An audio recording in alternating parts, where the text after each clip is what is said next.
गिबियाव बयनिसिमबो खुलुमनायखौ हरग्रोबाय। दिनै 5 मार्च 2023 BN बड' निउसाव बयखौबो बरायबाय। चेनेलाव गोदानब्ला अननानै चेनेलखौ साबस्क्राइब खालामनानै हो।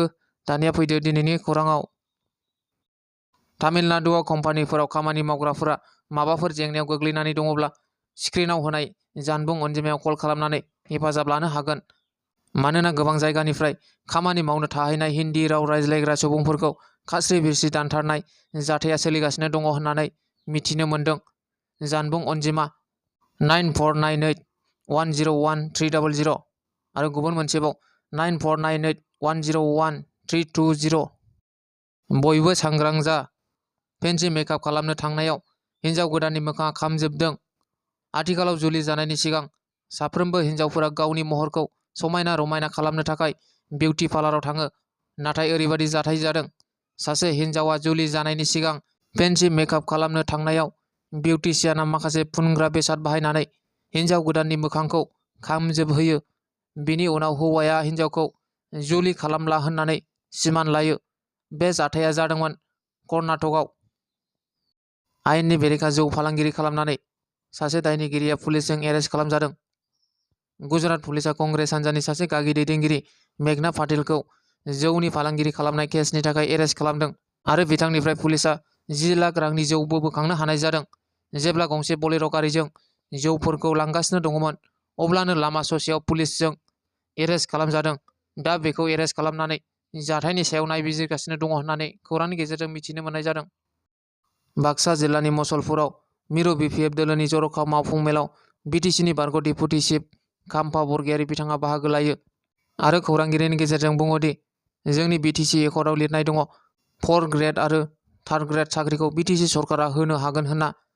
नाथाय BTR एकर्डआव लिरनाय गैया दि BTR सरकारा साख्रिखौ होनो हागोन होननाय जेबो गैया। बेनिखायनो बिथांमोना बिनि सायाव जेबो गुरुत्व गैया। दिनै न'खर साख्रि होगोन होनना बिथांमोना बुंदोंमोन। बायदि बायदि कमिटमेन्ट होना बिथांमोना इलेक्सन गेलेदों। मैया सिमा 3 बोसोर जानोसै। BTRनि सिमा बारायनायाव जोंहा जेबो बुंनांगौ गैया। जों बयबो रंजागोन। नाथाय बेखौ नोंथांमोना खेल खालाम। बे सिमाखौ माबादि बारायनो नागिरदों। BTCनिफ्राय 1 इंचिबो हाखौ जोङो हगारनो हाया। ट्राइबेल मानसि एबा बर' मानसि गैयाबो जानो हागौ। नाथाय बे हाया जोंनि आबौ-आबैमोननिमोन होननानै BTCनि बारग' डेपुटि चिफ खाम्फा बरगयारी बिथाङा खौरांनि गेजेरजों गोख्रों बिबुंथि होयो। चिरां जिल्लानि सिङाव थानाय लाइमुथि ओनसोलनि गुबुन गुबुन गामिफोराव मैया सानसेयावनो मोन 6 बाला अन्थाइ लामा बेखेवनानै होयो EM रन्जित बसुमतारी बिथाङा। मख'नो गोनांदि बे गामिनि रायजो राजाफोरा गोबाव समनिफ्रायनो लामा दालां गैयैनि जाउनाव गोबां जेंनानि गेजेरजों संसार जानाङोमोन होननानै दुखु फोरमायो।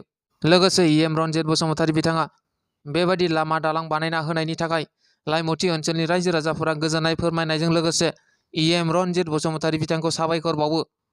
बे बेखेवनाय हाबाफारियावनो बाहागो लानानै EM रन्जित बसुमतारी बिथाङा बुंबावदों, हाग्रा ओनसोलखौ लानानै रावजोंबो कमप्रमाइज खालामा। दाथ' BPFनि सोद्रोमाफोरानो हाग्रा सिफायनो थुलुंगा होगासिनो दं। जायफोरा हाग्रायाव थानानै दादागिरि खालामनानै समाजनि बेरेखा मावनो नागिरदों, बिथांमोना जेल जानो रेडि जानानै थाबानो जाबाय होननानै EM रन्जित बसुमतारी बिथाङा बुङो।